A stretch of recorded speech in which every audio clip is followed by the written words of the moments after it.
Shout out to Pat's News Center, and what's up to Pat's Nation and the Foxborough faithful. One of the biggest dream names for Patriots fans right now is A.J. Brown. There is no question about the star power. There is no question about the talent.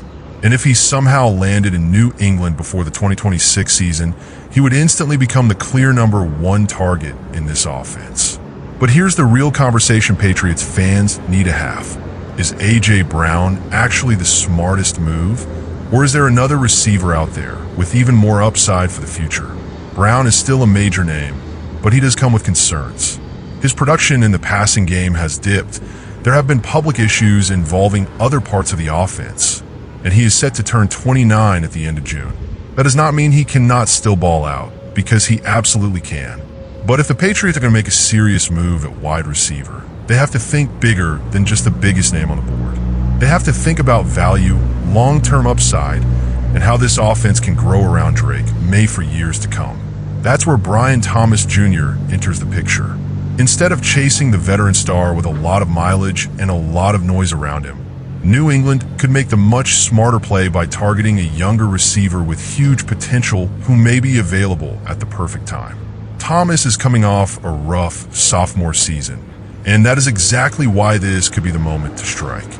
Buying low on a high-ceiling talent is the kind of move that can completely change a franchise if it works. Let's not forget what Brian Thomas Jr. showed as a rookie.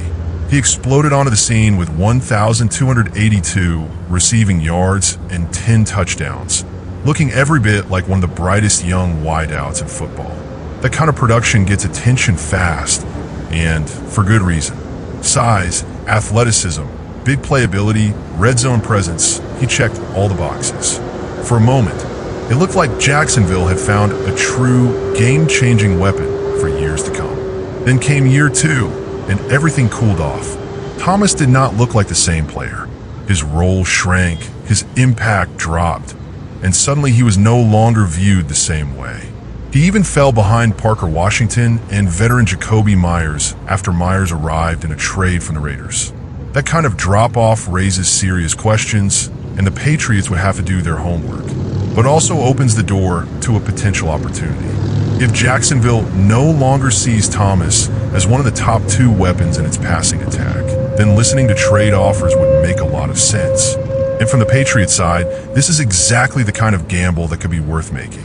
You're talking about a 23-year-old receiver with elite upside, still early in his career, and still on a rookie contract for the next 2 seasons. That matters a lot. New England is trying to build something sustainable around Drake Maye, and adding a young receiver who could grow with him is a very different kind of investment than going all in on an older veteran star. Now imagine that fit in Foxborough. Put Brian Thomas Jr. into a room with Romeo Dew, Demario Douglas, and Keyshawn Bowd, and suddenly this wide receiver group starts to look much more dangerous than what Patriots fans have seen in recent years. Add in Josh McDaniels running the offense and Drake Maye developing into the leader of this team, and you can absolutely see the vision. This would not just be another patchwork receiving core. This could finally start looking like a unit capable of competing with the better offenses in the league. Of course, there is risk here. That part cannot be ignored. Thomas only has one truly high-level season on his resume, and the step backward in 2025 is concerning, especially because he was catching passes from Trevor Lawrence. That is not a small detail. If a young receiver struggles in that situation, teams have to ask why. Was it confidence, scheme, chemistry, usage, or was something deeper? Those are real concerns, and that is why trading for him would not come without danger. But this is where the Patriots have to decide what kind of move they want to make. Do they go for the safer, bigger-name veteran in A.J. Brown, knowing the cost will be high and the long-term window may be shorter? Or do they take a swing on Brian Thomas Jr., a younger player with a higher developmental ceiling who might be available for similar draft compensation? Because if the price is even close, the upside with Thomas becomes incredibly hard to ignore. Sometimes the smartest move in the NFL is not the flashy one. Sometimes it is the one that looks risky at first, but has the chance to pay off in a massive way. Brian Thomas Jr. may not have the same headline power as A.J. Brown right now, but for a Patriots team trying to build a new era around Drake Maye, he he might be the better fit, the better value, and the better bet for the future. Pats Nation, this is the kind of move that could either look brilliant or backfire hard. But if New England wants to swing big without overcommitting to an aging star, Brian Thomas Jr. might be the name to watch. Go Pats!